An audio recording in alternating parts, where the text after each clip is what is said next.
My name is Paul. I'm 63 years old. And I'm hitchhiking. Alright, oh, here's a lift. Here's a lift. I'm hitchhiking through the English countryside. I was about to say, what am I doing with my life? But then you get a lift and you're like, woohoo! Little dog van it is. And we're off. Yeah. So there you go. Hey. Hello. Where are you headed? London. Oh, are you? Yeah. So my plan is to give up hitchhiking. and I thought I would go interrailing in Europe. So let's go to London and start from there. Got dropped off at a bus stop, just a job. So, off to London, where we can look into the options for interrailing. When I was a young man, I did interrailing a bit, and it was available then for young people. Now, they've changed the rules, and in fact, you get a discount if you're over 60. I've never really done Eastern Europe. My plan, such as it is, can I start in Helsinki, Finland, and get to Turkey? Let's find out. So I've made it to here, which is Clapham Junction in London, and I've really committed because I've just bought a plane ticket from Stansted Airport here in London to Helsinki for the day after tomorrow. My final thing I wanted to do here in the UK was a visit my daughter here in London, and she's helped me, or at least forced me, into having fun, getting the 2-month continuous Eurorail pass. Interrail, what's it called? Interrail.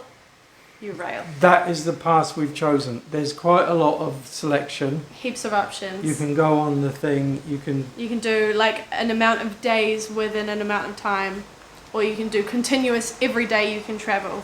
But and we've that's really what we've gone for. We've really gone for it here. How much is it? 743 euros for 2 months of travel. So this better be good. Helsinki, Finland. Just walking away from the station, having got a train from the airport. I love it. I love it, love it, love it. I love being in a new place. Everybody's speaking a weird language. Well, it's not weird to them. It's Finnish. Finnish. This is just the start. This is just the start of my journey. And it's in Finnish. How does that work? So I'm in Helsinki for 2 days. A really good idea to do if you're in a place for a short time. A free walking tour. They're not really free. You give a donation at the end. This is Vera. Hello. And she's given us a wonderful tour. It's been like 2 hours. Fascinating. And yeah, that's my recommendation. In the middle of Helsinki, but now she's definitely one of the most beloved pieces of art in Finland. So having finished the tour, I admired the avant-garde performance outside the art thing here. Now I'm going to have a cup of coffee, which I think I can have one up there. What I've picked up on here is that there's a certain vibe, there's a bit of an element to it. Everybody is quiet. They're very reserved people. Nobody's saying a word over there. Yeah, I quite like it. After my coffee, quite a nice view from up there. Wandered around this building, which it turns out is a library. And it's got so much stuff in it. You can like use the 3D printers, and you can play games, like computer games, and you can design software. You can play chess. Finland is consistently rated as the happiest country in the world. I'm not quite sure how they worked that out, but it keeps coming out top. does seem a bit utopian. It's nice. When I arrived in Helsinki, I bought one of these travel cards. You can get them at these machines.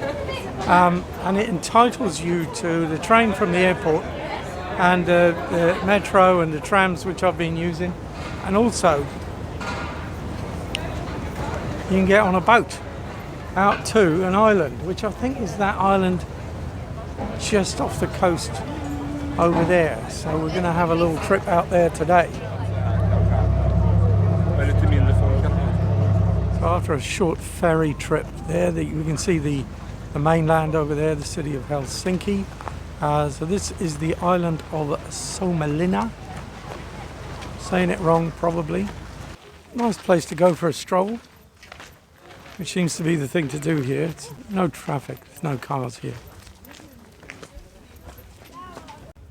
So what's actually on the island here is a fort. And even here, on this historic island, there would appear to be yet more avant-garde things to look at. Times like this, I have to pinch myself.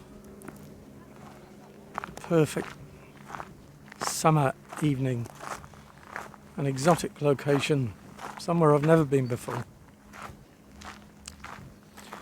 I have to remind myself what a very lucky man I am sometimes. Leaving Helsinki today, heading across the Gulf of Finland to Estonia on that ship.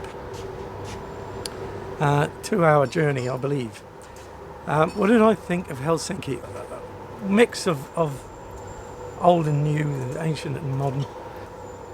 Yeah, really liked it, as I think I've got across in this video. It's not an ancient city, but some nice architecture. Even some of the apartment buildings have a kind of a fairy tale quality about them.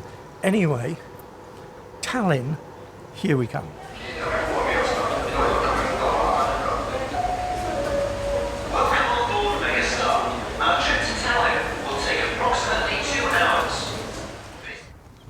Tallinn, Estonia, the first of the Baltic states that we intend to visit. I intend to visit. I've booked into a place called what's it called? The Container Hotel, because it was cheap. They sent me a secret code. That worked. I'm in. Oh. God, how funny. Look at it. It's so quiet. I'm in container 22. God, it's massive.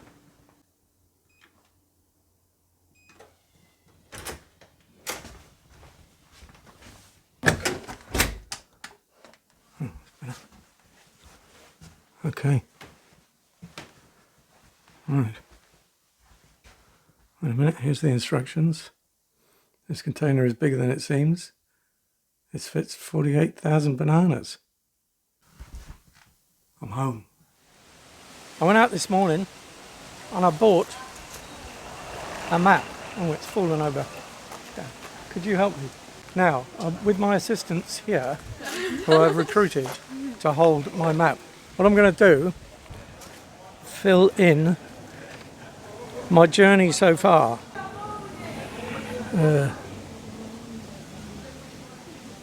That's it. It's not very impressive.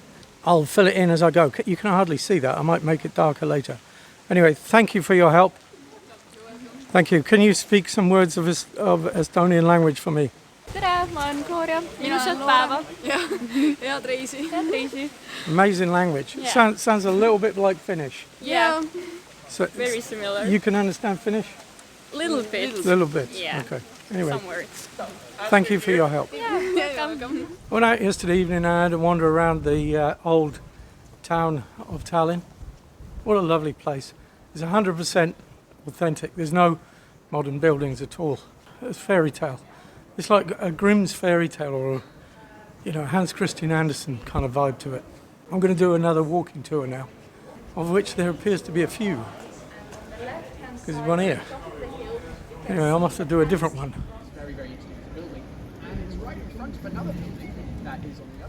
Just finished the walking tour of the lovely old town, found out about the German history, the Soviet history, the Swedish history.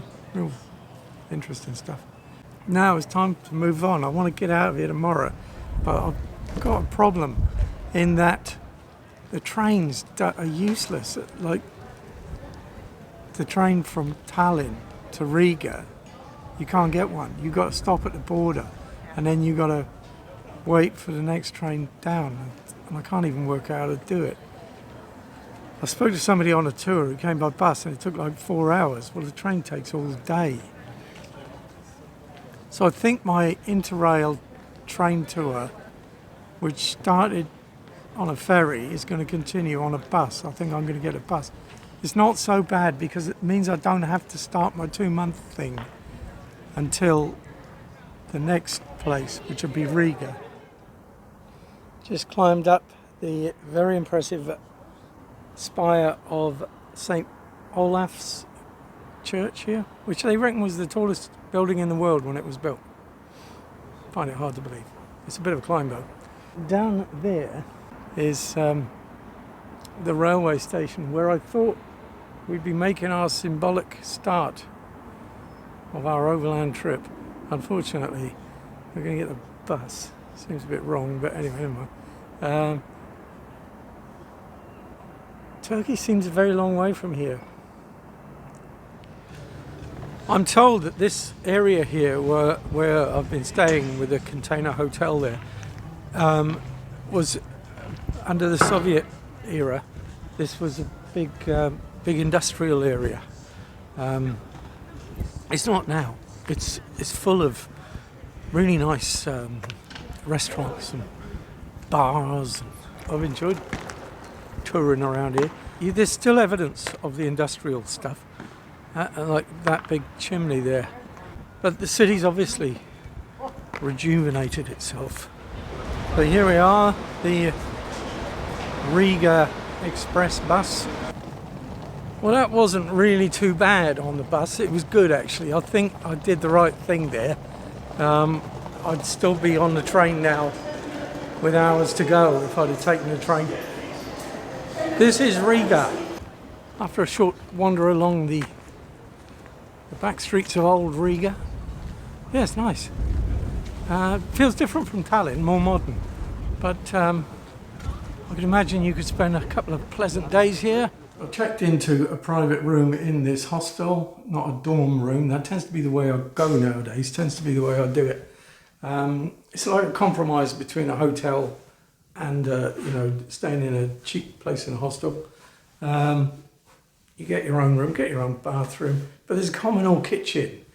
So, you can meet people. It's better if you're traveling alone. Anyway, down here's the map. Gonna fill it in.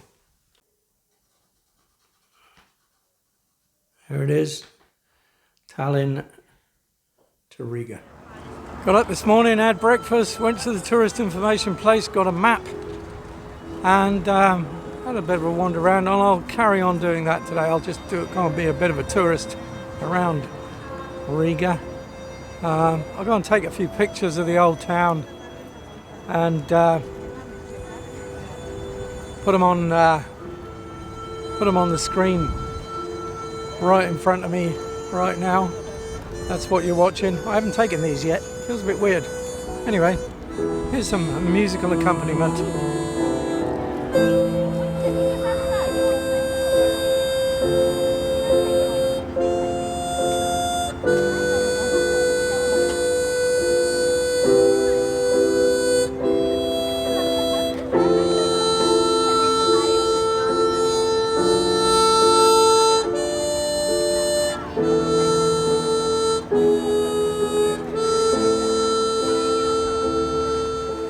This is Riga train station where I'm actually going to try and buy a train ticket for tomorrow. Okay, half an hour later, I'm still here. I tried to show the woman the Interrail thing on my phone, that didn't work. So she said do it online. So I added it to the Interrail pass.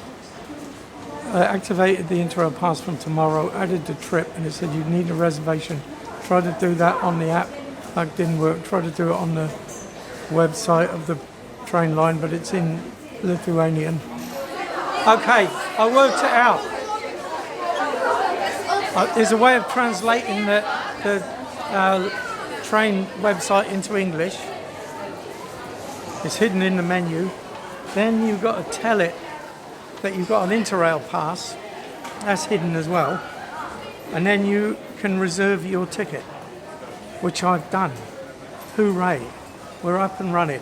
2 months, starts tomorrow.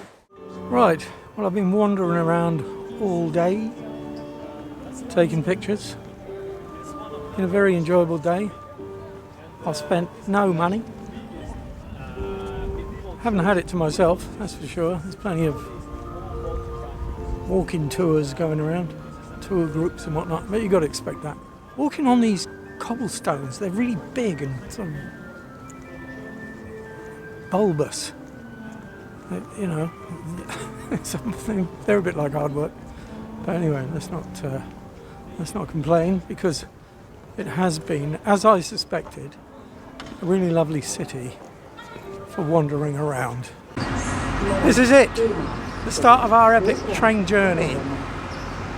Istanbul, here we come, on this Riga to Vilnius train. And I am, in fact, the man in seat 61.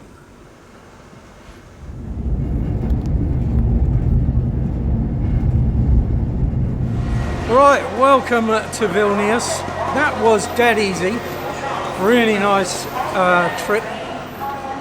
Good train, on time. You can serve food on it. Very comfortable, air conditioned, everything. Really good. Shame it's raining. I'm going to walk to the hostel. Never mind. So having taken our inaugural train journey from Riga, we now find ourselves in Vilnius. There's a very frisky dog down there. The capital of Lithuania. A new state formed in 1991, maybe. Not sure about the date. Probably got that wrong. But there's an even newer state just down the road. And that's where we're going now. So where we're going is like a society of artists, but I think the artists might have had a gutsful because it's just coming to rain. Right, it's around here somewhere, I think, over the other side of this innocuous looking bridge. And yes, this is the Republic of Uzupis. As usual, I'm probably saying it wrong. A country recognised by nobody. But what a place. They have their own constitution written up here on the wall, proudly displayed in umpteen different languages, including English. And here's the English one here. We have such gems as everyone has the right to hot water. Everyone has the right to die, but it is not an obligation. Let's see, what else have we got? Everyone has the right to look after the dog until one of them dies. Before that, we have everyone has the right to love and take care of the cat. A dog has the right to be a dog. The cat is not obliged to love its owner, but it must help in times of need. Bit of a spelling error there, I think. Everyone should remember their name. That's a good one. You have the right to cry. Oh, here we go. Do not defeat. Do not fight back. And do not surrender. That last one would be particularly pertinent for the armed forces of the Republic, which I've read constitutes 11 people. They have an 11-man army. They have a national flag. Well, they have 4 national flags, one for each season. You can get your passport stamped here but only once a year, on April the 1st. Having filled my water bottle up from this, what I'm assured is a magical spring with special powers, and rubbing the belly button as per the instructions, we now leave the Republic of Uzupis. Wonder how you say it.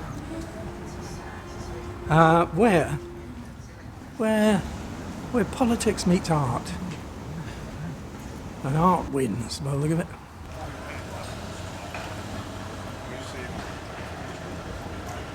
Okay, so this is the Museum of Illusion. I don't know, it seems quite boring, really. I don't know.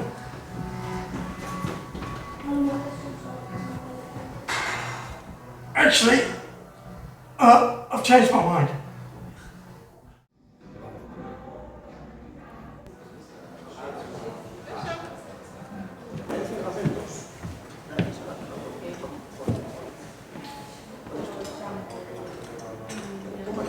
Oh yeah, that was a bit different. Certainly an entertaining way to pass the time on a slightly damp day. Cheers. Leaving Vilnius, Lithuania and the Balkan states today. Really glad I came through here. It's been lovely. Off to Warsaw in Poland now. I just got off this train which came from Lithuania. Going to get on this massive looking train which goes to Poland, and this is the border. It's quite a long train ride, this one, but it's not so bad.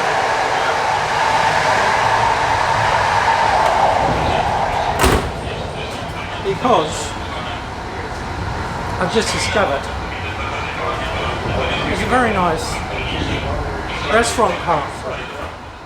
A couple of the good things about travelling by train. Number one, you sometimes get a nice restaurant cart where I've just paid for an overpriced meal. Or you might meet somebody like my man Luca here. Now, Luca, you are coming to the end of an Interrail trip yourself. Sure. This is your last journey. This is my last journey, my last train. And how many Ks have you done? I've done 6,000 Ks for the last 2.5 weeks. And on your app it tells you how many days how long you spent in the train? 3 days and 3 hours. Three solid days and 3 hours. I think I took like 26 trains, something. 20. All right, you've gone right over 21 trains. Yeah. All right, right over the top of Scandinavia. Yeah. And how's it been? It's been lovely. Yeah. It's a great way to see Europe. Yeah. Well, it's been a real pleasure talking to you, because it's been a long trip, but actually it's flown by really. Yeah, it made it easier. Yeah, it's been good. Thanks, mate. Oh, look at this. Look at this. Right, Warsaw. Apparently this is the biggest storm to hit Europe for decades. Yesterday's train from Lithuania squeezed through the Suwałki Gap, this little space between the Russian territory of Kaliningrad and the Russian-friendly country of Belarus, both of which are a bit off limits at the moment. And now we are here in Warsaw. Somebody's singing like crazy. I'm going to give him the last of my euros. Oh, sorry, brother. Because they don't use euros here. They use zloty. So I'll pay with my card for everything. I'm now going to do another walking tour. It starts here at the statue of Nicholas Copernicus, a very famous Polish person. He beat Galileo to the Earth goes round the sun thing. Doesn't get enough credit. Warsaw, it's not quite the bombed out ghetto you see in the movies. Anyway, we'll take a look around. Saxony is in Germany, but it was once a very powerful kingdom within Germany. Thus, you got the kings of Saxony. Bit of a damp day for a walking tour, but it was all good. The guide was particularly droll, I've got to say. It makes a big difference when you get a good guy. There is an interesting history here, as there is everywhere, really, I suppose, everywhere in Europe. Took a few videos and had a good day. Yesterday's walking tour was cool. The guy was real funny. Learnt a lot about Warsaw and all that. Had a wander around the city afterwards in the drizzle. It was very atmospheric. I kind of liked it. So that was yesterday. Today it's a bit brighter. The sun's a bit shinier. Though I think the humour might be a bit different. We're going to the Jewish Museum today. If you know anything about the history of Warsaw, then you'll know about the Warsaw Uprising and the Nazi occupation here, and a lot more besides. It's had a pretty tragic history. I didn't cover that in the tour yesterday. Okay, I think I've got here my life. This is one incredibly imposing structure. I mean, if this is one big museum, it's massive. Right, I've just spent 4 hours going around this amazing museum. One day all museums will be made this way. Moving, edifying, and as I've just discovered on my way out, the European Museum of the Year. Didn't know that. Now we're off to Berlin. That was our first train of the day, a metro to Warsaw Central. So having left central Warsaw and headed across the countryside of Poland, we now find ourselves in Rzesz. How do I know it's pronounced Rzesz? This guy just told me. Now we've got to just get on the train real quick. This is Rzesz. This means a bit of a ghost town, old Rzesz. Look in here.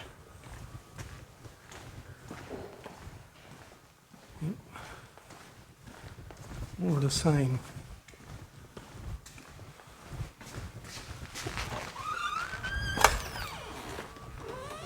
There's people on this platform. Pociąg kończy bieg. Próżność i nie zbliżać się do krawędzi peronu. So you can either decipher that or decipher this. Right, I think I worked it out. This, I believe, is the Rzesz to wherever we're going train. This is the border of Poland and Germany. That's the Polish train I just got off. Now I've got to find the German train. Relatively straightforward, straight across the platform, and now we're off to Berlin. I suppose this is Germany. There goes train number 4. Now we've got to get the S-Bahn. Oh, there's one. The S-Bahn train into Berlin. H-Bahnhof or something, the main train station. I'm quite tired, which means I got off at the wrong station. I'm not sure where this is, but I should have got off at the main one. Anyway, it doesn't matter.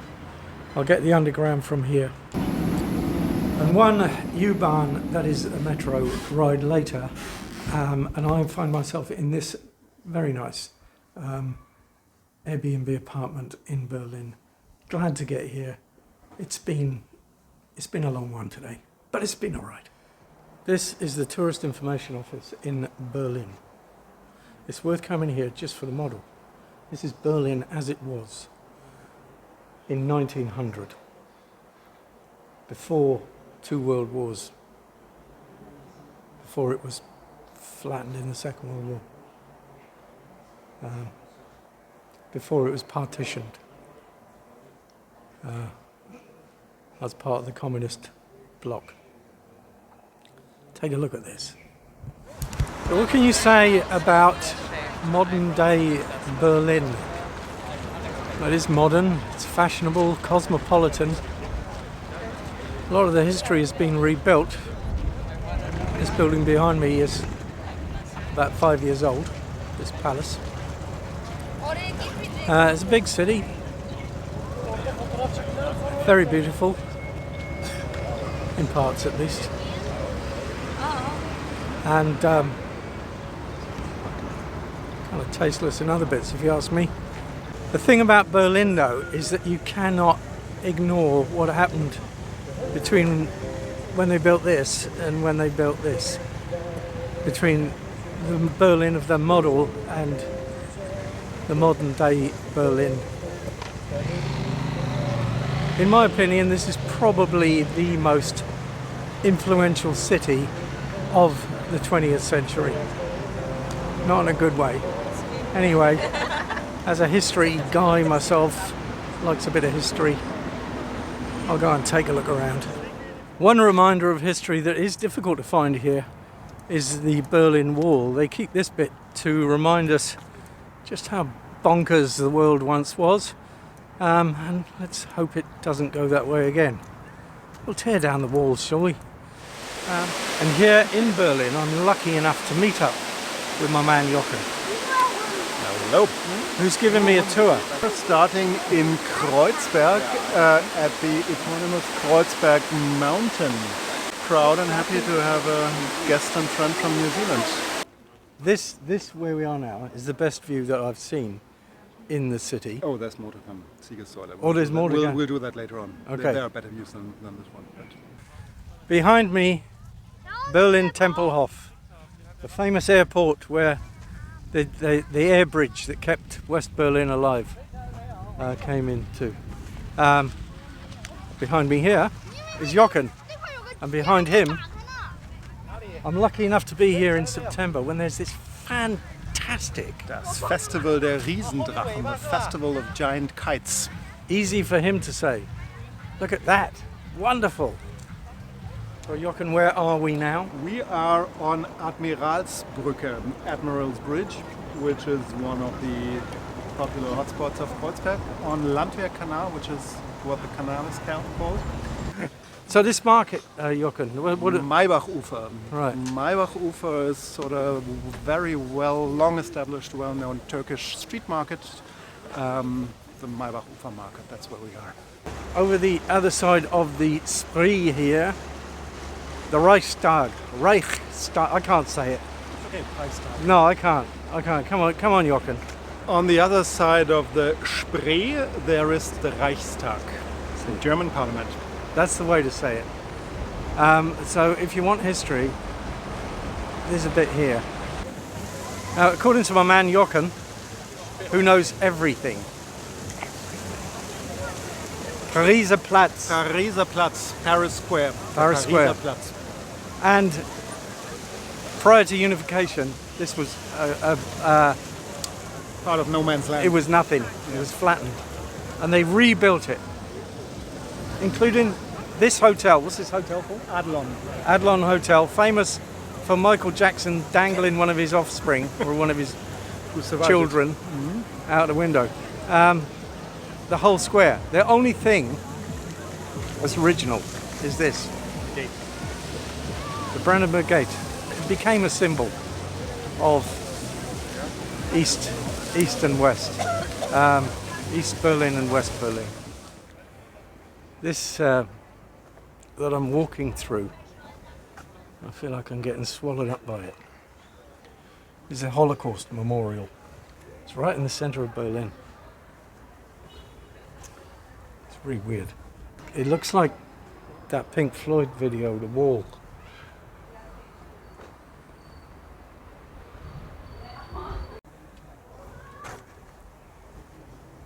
On first seeing it, I thought it was sort of futile, but as an art installation, it's not an art installation. as a thing that you can walk through. It's really effective. It swallows you up. It's organised and regimented, and industrial. It's also chaotic. It's a good memorial.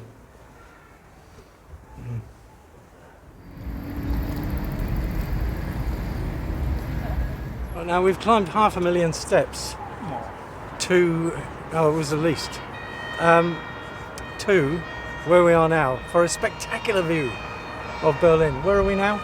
We're on the top of Siegessäulen, Victory Column. Cool view. It was worth the climb. So far on this trip, we've only done capital cities. But we're leaving Berlin today. Well, Berlin was cool, as one might expect, I suppose. One of those cool places, isn't it? But we've just got off this train, so we're not in Berlin anymore. Just an hour or so south. A real quick, nice train ride. Berlin, I want to just say, I'm particularly grateful to my man Jochen for giving me a tour. What a charming and urbane and incredibly knowledgeable bloke. You couldn't meet a nicer guy to give you a tour. If you're watching this, Jochen, I'm grateful to you. This here is apparently, I've just read, the biggest railway station in Europe. Who knew? This is Leipzig. We're coming out of the very impressive station there. I'm wandering towards my accommodation. I love this. I just live for this sort of stuff. It's sad but true. Just wandering away from a station, you know. Because this here, see, this was all part of former East Germany. So under the communists, I just wonder what it was like, you know. How much has it changed? Was it always lovely? I don't know. On the outskirts of Leipzig here, we have the, wait for it, Volksgeschlachtendenkmal. I'm not doing this to offend German people, I'm doing it to amuse them. That's all one word, by the way. And this is it. I've no idea what it is, but it's weird. Let's have a look. It's absolutely massive. It's like a Lord of the Rings dwarven pyramid or something. And this is what it looks like on the inside. It's sort of even weirder. It's absolutely huge. There's like 500 steps to get to the top. The Hall of the Mountain King.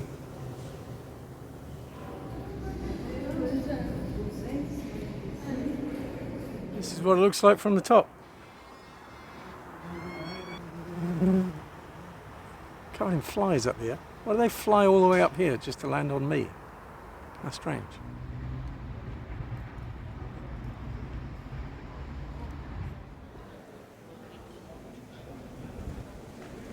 The city centre of Leipzig is, I would have to say, elegance itself, full of nice looking bars and restaurants. And one thing about it, it's the night now, so it doesn't really show up, but there's loads of these passageways. I mean, I've not been down this one before, but yeah, look. There's a big bit over there. Let's walk up here. There's loads of these, which are like, I don't know, something different. I mean, you know, look at this. Yeah, elegant would be the way I would describe it. It's obviously attracts a few visitors. I mean, this is the city of Goethe and Mendelssohn. You know, it's got a refined kind of a history, this place. But I have noticed another side that I didn't notice when I was in Germany 30, 40 years ago. Inevitably, it's changed, of course. But I came back to the station here last night. I'm staying just close to here. And around here was a real chaotic scene. A lot of druggies and drunks, police breaking up two people having a real sad-looking fight. And it's something I noticed in Berlin as well. And other people have commented on it. You know, there's been a bit of a decline, social decline. Don't know what to put it down to. I mean, I think one consequence of it is the rise of extremely hard right-wing populism. There's a party called the AfD, which has gained a lot of ground, particularly in the former East Germany, and especially here in Saxony. Leipzig is the big town in Saxony. There's two sides to every coin, I guess. So leaving the biggest train station in Europe, we're going to take a double-decker train to Dresden.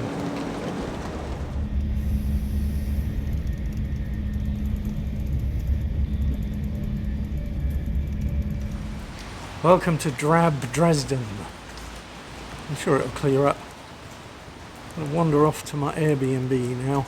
Since arriving at my Airbnb, which is just up the road in a suburb behind me, I've noticed something. This is the Elbe River. I'm staying this side. The other side is the main city that everybody goes to. This side seems a bit special. It's covered in graffiti. Antifa Ost, Antifa East. I'm not sure what Antifa is, but I know it's a very active left-wing political organisation. Here are lots of posters for Holocaust survivors. And there's loads of it, you know, anti-Nazi, smash the Nazis. Just to steal a phrase from my man Stephen Donaldson, a fellow traveller. It's strangely quiet in the way that big cities aren't. It seems really pedestrianised, apart from bikes. And actually there aren't that many people around. The city centre looks pretty much pristine and immaculate. A remarkable fact, given that the British and American Air Forces dropped 3,900 tons of high explosive on the city during the Second World War. And in fact, I just went and bought some postcards to send to people, including this one, which shows what the city looked like after the war. Amazing. Back over the other side of the river now, and it couldn't feel more different, really. It's all very fashionable and trendy, and lots of alternative-looking people around. The woman in the tourist information place, I told her I was staying over here, and she said, "You've got to find a giraffe." I don't know what she means by a giraffe. Hello. Can you tell me, I'm looking for a big giraffe. Giraffe? Yeah. It's a model of a giraffe. You don't know? I don't know. Okay. Many cows down there. Okay. Thank you. Right. I got to go to the house of many cows. Oh, there it is. There it is. Here we are. Many cows. And in here may well be a big giraffe. I believe there's a giraffe down here. I believe it. I want to believe it. I've gone out of the house of many cows now. Oh, look at it.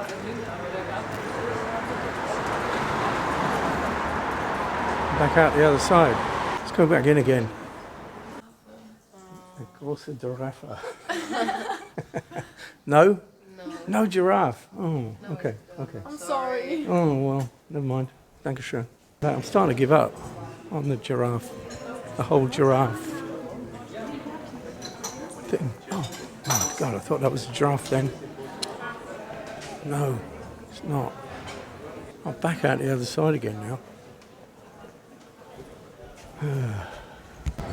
I haven't found the giraffe, but I have found this, which is apparently a load of drain pipes that makes music when it rains.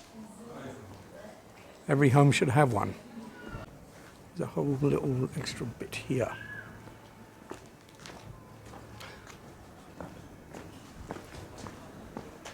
There it is. Look at that. A big, weird balcony things. You can't really see it in the dark. And there we are. This is, I'll put it on the screen what this little bit is. It's all very groovy. I like it. These guys were on my bus. And that was Dresden. I felt like it was a bit of a tale of two cities. There was the alternative Antifa, big giraffe side of things, and this side, the tourist side of the river. Enjoyed them both.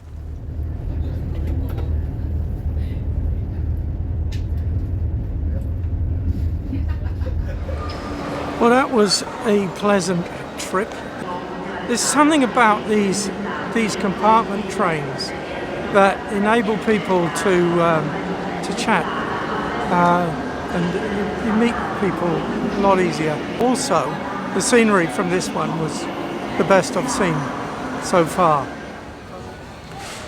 I got up this morning and discovered all the shops were shut because it's Wenceslas Day. This is Wenceslas Square, which is also shut by the look of it.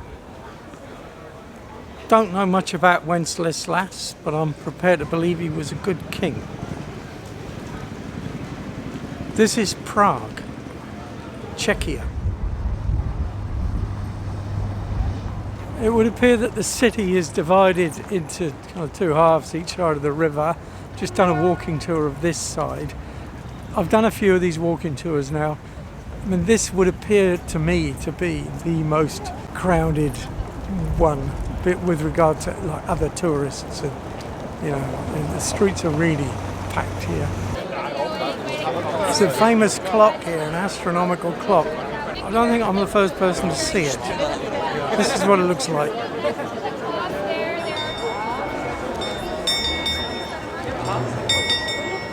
It's definitely a tourist town, this one.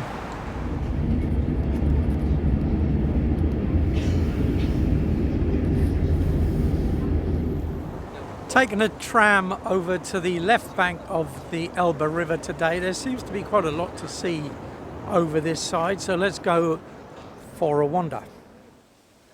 If you can see something bouncing around in the grass behind me there, that's a red squirrel. You don't see those very often. Anyway, if you can't see him, hopefully you can see this. This is the Prague skyline. Here it is, very picturesque.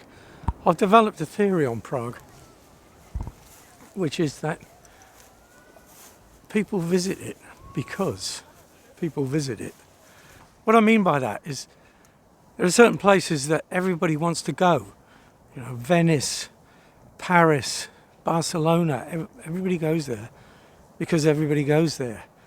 I think with Prague, the big difference with Prague was that unlike other cities in the region, it wasn't devastated at the end of the Second World War, which meant that when the communist bloc disintegrated, people flocked here.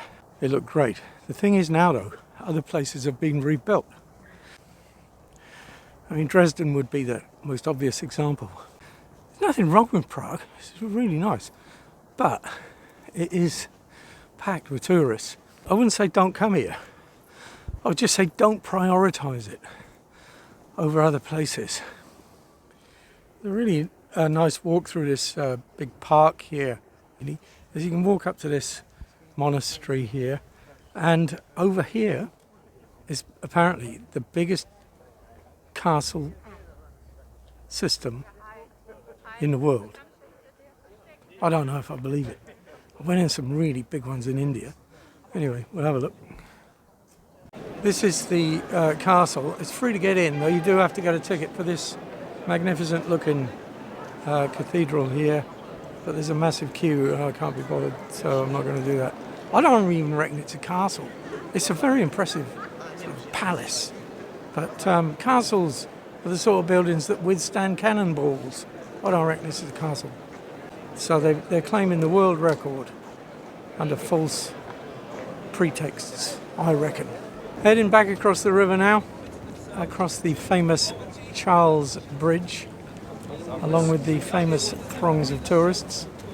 Tomorrow we say farewell to Prague and head back to Poland.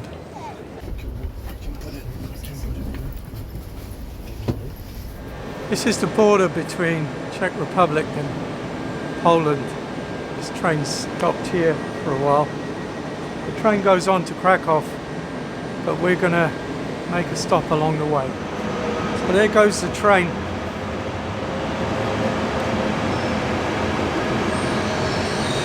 This station's got a Polish name, which I can't pronounce. But I do know what the Germans called it.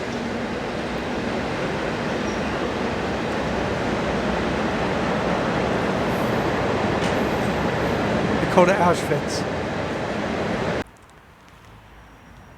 This was the site of the Nazis' biggest concentration and extermination camps.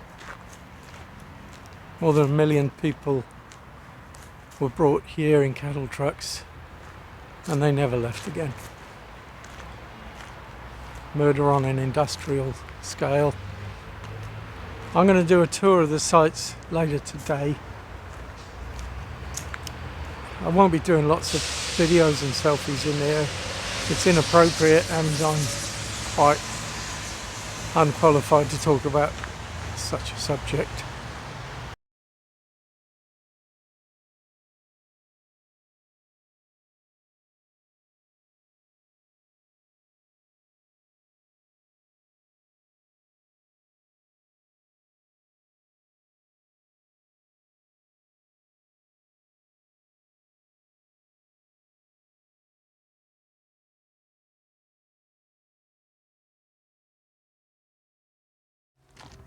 Well, I finished the tour. I got through it. Oh. I can't say anything. It's too big. If you do come to Krakow, come here. I got to admit, I agonised over whether to go to the Auschwitz and Birkenau camps, but as we pulled out of the station in Auschwitz, I knew I'd done the right thing. I felt a strange sense of relief. Anyway, our journey continues back to the map. Here it is. It's developing quite well now, I suppose. So from Prague, we went stopped the night in Auschwitz, and now we are in Krakow. And could this be the most picturesque square in Europe? It could be. I know what you're thinking. It's St. Mark's Square in Venice, the Piazza San Marco. Well, maybe. But anyway, this one takes a bit of beating. The thing is, you can't see all of it because it's got this massive building in the middle of it. This is called the Cloth Hall, where people used to buy and sell cloth. Of course, it's not a cloth market anymore. It's a tourist souvenir place, but yeah, it's nice. It's got all these like coat of arms up on the walls. Come for a quick day trip from Krakow today, which is Krakow. Krakow. I've been saying it wrong, I say everything wrong. To here, the Salt Museum. No, I don't know why either. Anyway, we'll have a look. It seems to be the thing to do. Well, I was a little bit cynical about the salt mine before I came in. However, check it out. We're loads underground here. They've been digging it out for 700 years. There's like 300 kilometres of tunnels. You do a tour. A tour is 2 kilometres of walking. It's really amazing. I've kind of taken to Krakow in a way that I didn't take to Prague, if you know what I mean. Yeah, it's a tourist place, but it's not overwhelming. You know, here's the main square again, different side of it, and yeah, it's all right. It's cool. This is Wawel Castle. Wawel Castle. You've got to pay to get inside. Not really necessary, I don't think. And from the castle, you can go via the Dragon's Den down to the river. I like dragons. It's a shame they were hunted to extinction. They should somehow bring them back. And here, down by the river, the actual dragon. Go for a walk along the river now, I think. As I wander along the banks of the Vistula River here, I'm doing a bit of thinking, a bit of planning. I mean, this trip was more of a concept than a plan. I'm making it up as I go along. At this stage, I had the idea to go back to Bratislava, kind of double back a bit and then go down to Budapest. Actually, I met somebody on a train who's going to Lviv. And I didn't know you could do that. That's in Ukraine. Yeah, I'm a bit tempted.